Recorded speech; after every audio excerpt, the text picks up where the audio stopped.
एक मैनेजमेंट को जोड़ते हैं और उनसे समझ लेते हैं कि उनके आउटलुक क्या है कंपनी को लेकर। स्मार्ट वर्क्स की मैं बात कर रहा हूँ। स्मार्ट वर्क्स ने तीसरी तिमाही में मजबूत नतीजे पेश किए हैं और नतीजों पर बातचीत करने के लिए हमारे साथ कंपनी के फाउंडर और एमडी नीतीश शारदा यहाँ पर मौजूद है। Nitish ji, good afternoon. Sir, शुरुआत करते हैं।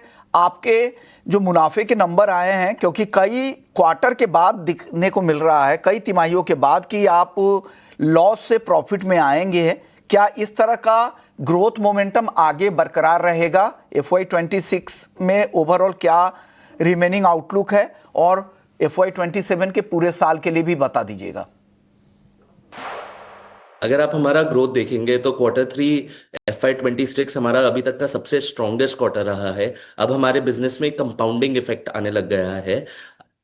प्रॉफिटेबिलिटी के माध्यम से देखेंगे तो एनडीएस में हम पहली बार प्रॉफिटेबल हुए हैं, लेकिन अगर आप हमारा नॉर्मलाइज्ड प्रॉफिट देखेंगे तो हम पिछले कई क्वार्टर से प्रॉफिटेबल हुए हैं। अगर हमारा इस क्वार्टर का नॉर्मलाइज्ड पीबीटी आप देखो तो that stands eight almost 40 crore rupees. तो हम प्रॉफिटेबल तो बहुत समय से थे, इस क्वार्टर हम एनडीएस स्टैंडर्ड से प्रॉफिटेबल हुए हैं। और ये अगर आप ट्रेजेक्टरी देखोगे तो सिर्फ प्रॉफिटेबिलिटी नहीं, सारे फाइनेंशियल मेट्रिक्स ऑफ हमारी कंपनी, चाहे हमारी आप रेवेन्यू देखें, रेवेन्यू ग्रो किया है to 472 crore, 34% jump year on year, 11% sequential growth हुआ है। अगर आप हमारा EBITDA margins, normalized EBITDA margins देखेंगे तो वो 84 करोड़ तक ग्रो किया है, which is almost in 85+% jump year on year and almost 22% sequentially. अगर आप हमारा ओसीएफ देखेंगे, which is the operating cash flow जो बिजनेस ने कमाई है, वो stands eight 101 crore for this quarter. तो कंपनी इस स्टेज में है जिसमें वो कंपाउंडिंग ग्रोथ कर रहा है। आप हमारे हर क्वार्टर में ग्रोथ को ट्रैक करते हुए देख सकते हैं कि हर क्वार्टर हमने बेटर परफॉर्म किया है और इस क्वार्टर से ये कंपाउंडिंग इफेक्ट अब और ज्यादा हो रहा है। ऑल ऑफ दिस हमने किया है while growing our footprint also significantly. अगर आप हमारा फुटप्रिंट देखेंगे तो ऑलमोस्ट 2.5 मिलियन स्क्वायर फुट हमने पिछले क्वार्टर में ऐड किया है। हमारा टोटल लीज्ड एरिया 11 मिलियन से ऊपर तक पहुंच चुका है और हमारा total footprint in India has crossed more than 15.3 million square foot. तो फाइनेंशियल्स इंक्रीज कर रहे हैं, मार्जिन्स इंक्रीज कर रहे हैं, हमारा ओसीएफ इंक्रीज कर रहा है, वाइल पूरा फुटप्रिंट भी इंक्रीज कर रहा है। तो अब हम एक कंपाउंडिंग फेज में पहुंच गए हैं अपने बिजनेस के ग्रोथ पे।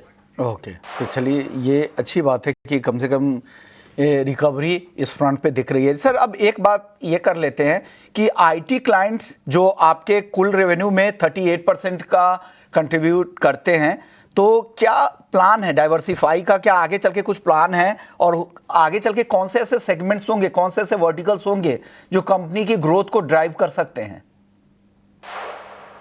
तो अगर आप हमारा कंसंट्रेशन देखेंगे तो आईटी में सिर्फ 38% कंसंट्रेशन होना, ये ऐसे ही एक तरीके से one of the lowest in the industry होगा। हमने अपने बिजनेस को डी कंसंट्रेशन कर दिया है फ्रॉम आईटी। वे हमारे पास बहुत सारे BFSI clients, consulting clients, manufacturing है जो अब हमारे इकोसिस्टम में आके अपने ऑफिसेस को हमारे इकोसिस्टम में शिफ्ट कर रहे हैं। और ये आप कंटिन्यूसली देखेंगे ये नंबर भी, तो concentration on one client or one sector has continuously been going down। अगर आप हमारे टॉप 10 क्लाइंट्स का कंट्रीब्यूशन देखेंगे, आज केवल वो 20% रहा है, जो ऑलमोस्ट 10 से 15% कम है फ्रॉम लास्ट ईयर। तो हमारा ये concentration risk with the increase in portfolio automatically धीरे धीरे कम हुए जा रहा है। और हमें नए sectors like GCCs, new incoming companies जो अपनी नई नई ऑफिसेज इंडिया में खोल रहे हैं, उनमें भी बहुत ज्यादा पड़ाव दिख रहा है। जीसीसी कंट्रीब्यूशन अगर आप हमारा देखें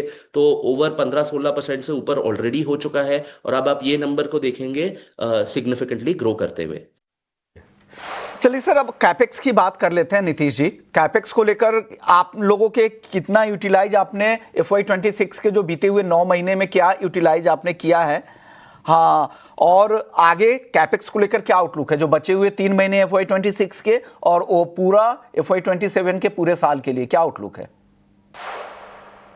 देखिए, अभी हम एक बड़ी हाई ग्रोथ स्टेज में है। 35% का ग्रोथ हर साल ईयर ऑन ईयर दिखा रहे हैं, सिक्वेंशली ग्रो करे जा रहे हैं। तो हम बहुत ज्यादा कैपेक्स अपने ग्रोथ पे इन्वेस्ट कर रहे हैं। लेकिन अगर आप इसको कैश फ्लो से देखेंगे कि कंपनी बना क्या रही है, ये कैपेक्स ला कहाँ से रही है इन्वेस्ट करने के लिए, तो ऑलमोस्ट 80-85% ऑफ द कैपेक्स जो हम कर रहे हैं अपने ग्रोथ के लिए, वो हम खुद ऑलरेडी अर्न कर रहे हैं from retained earnings of the company से कर रहे हैं। अगर आप हमारा फ्री कैश फ्लो देखेंगे फॉर द फर्स्ट 9 मंथ्स, वो -29 या 28 करोड़ है। इसका मतलब जो भी हमने पूरे साल में अभी तक कैपेक्स किया, सिर्फ 29 करोड़ ऐसा कैपेक्स था जो हम लोग ने from the money that we raised in the IPO और उससे पहले के जो कैश फ्लोज हमारे पास थे उससे स्पेंड किया है।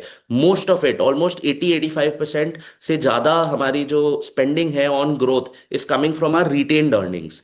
ये भी एक स्मार्टवर्क्स की यूनिक पोजिशनिंग है। जिस कॉस्ट पे हम ऑफिसेस बना सकते हैं despite of growing at the scale at which we are, is industry में सबसे बेहतर स्टैंडर्ड्स पे है। और ये रिफ्लेक्ट करता है हमारे रोसी पे। अगर आप हमारा रोसी देखेंगे, रिटर्न ऑन कैपिटल एम्प्लॉयड, ये पिछले साल के बराबर 600 बेसिस पॉइंट ऊपर है। 14% से ऑलमोस्ट 20-21% के आसपास पहुंच चुका है। और आप ये नंबर को कंपाउंडिंग होते हुए और सिग्निफिकेंटली ग्रो होते हुए अगले कुछ क्वार्टर तक देखते रहेंगे। ओके, शुक्रिया नीतीश जी, आपने वक्त निकाला और गाइड किया कि मैनेजमेंट के आगे क्या प्लान्स है, आप क्या आउटलुक है, क्या आप लोगों की तैयारी है, इस पर चर्चा करने के लिए बहुत बहुत शुक्रिया आपका। और आने वाली तिमाहियों के लिए आपको बहुत बहुत शुभकामनाएं। इसी तरह से आप में आपकी कंपनी की रिकवरी जारी रहे और बेहतर ग्रोथ आप परफॉर्म करते रहें।